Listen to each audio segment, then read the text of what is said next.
knights, crusades, an evil prince, helpless kids, and the 1980s. What could possibly go wrong? Hey friends, this time we're looking at a movie based vaguely on real history from the 12th century. A story of a sort of domestic crusade during the time of the Crusades. I'm talking about Lionheart from 1987, not to be confused with the Jean-Claude Van Damme movie.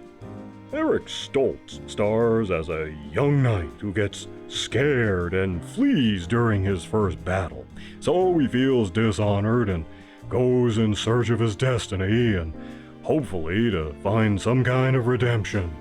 On his travels, he meets a brother and sister who are refugees from a circus. The girl is a psycho chick who has visions and helps guide him during the ensuing journey to Paris, where Stoltz hopes to find and join King Richard as he trots off on the latest crusade to the Holy Land. But his steps are dogged by an evil dude, the Black Prince.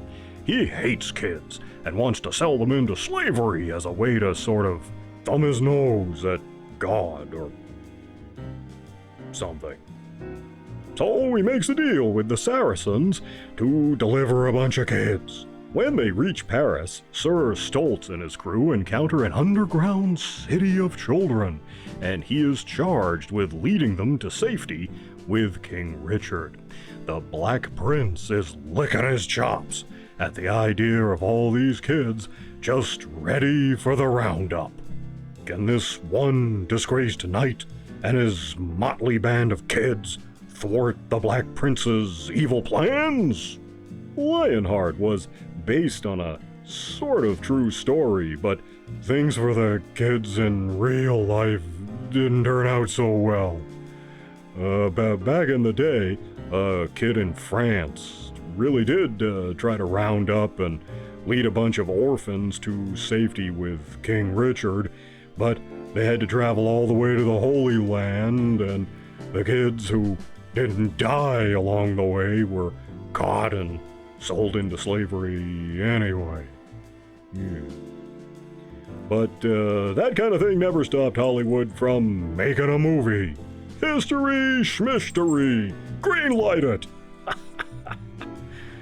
This movie was directed by the great Franklin J. Schaffner, who also helmed Patton, Planet of the Apes, and The Boys from Brazil, so he was no fool.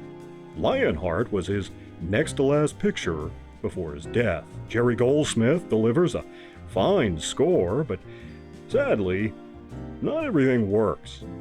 Lionheart feels a little long in places, and at the time, the movie only got a limited release in the US and never caught on at the box office.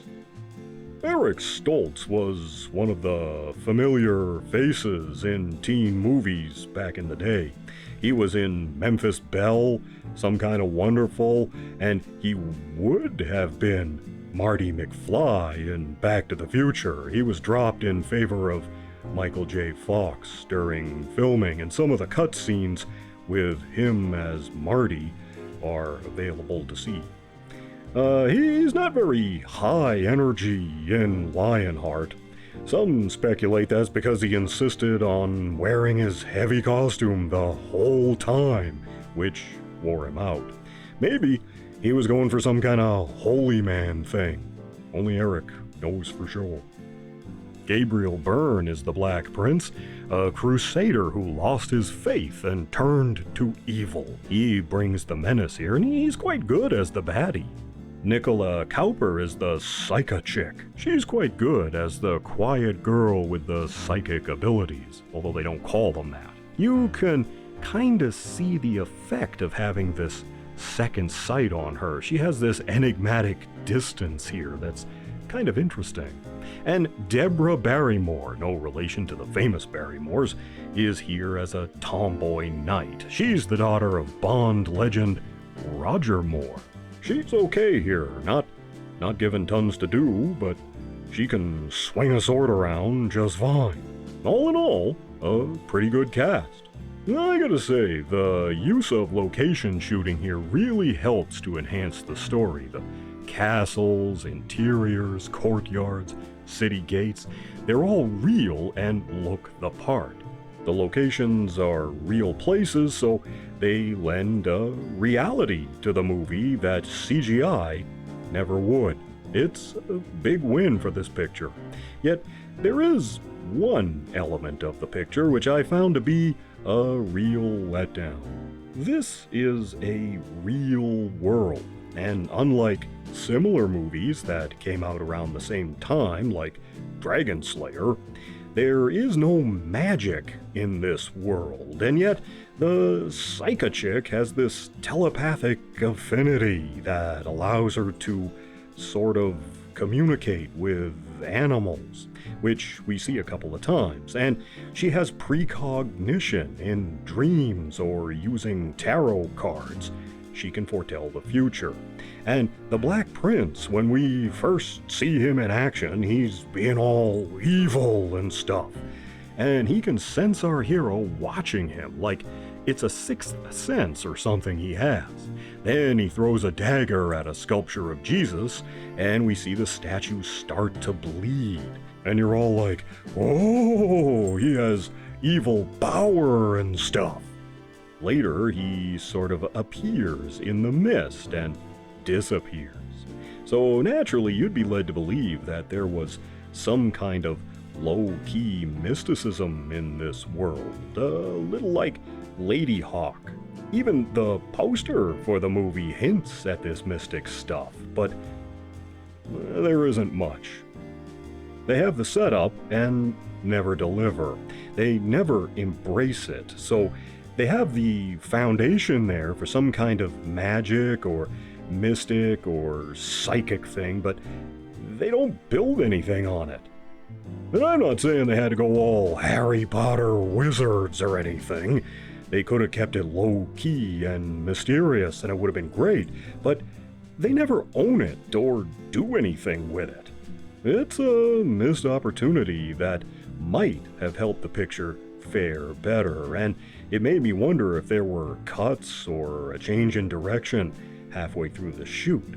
And it just leaves the question of magic in this world hanging, so disappointment there. I'm giving this one 2.25 paws. The movie is flawed, the magic thing is never capitalized on, and Eric Stoltz is kind of sleepwalking through some of the picture, and admittedly the movie is kind of slow. But it's still amiable enough. The villain is suitably menacing, and the movie winds up being a sort of upbeat teen adventure from the 1980s, set in a time period we don't get to see very much. And I don't mind recommending it at all.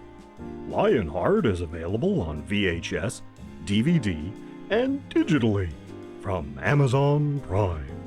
Well, I'll be back soon with another video. You take care of yourselves, and I'll see you in the next one.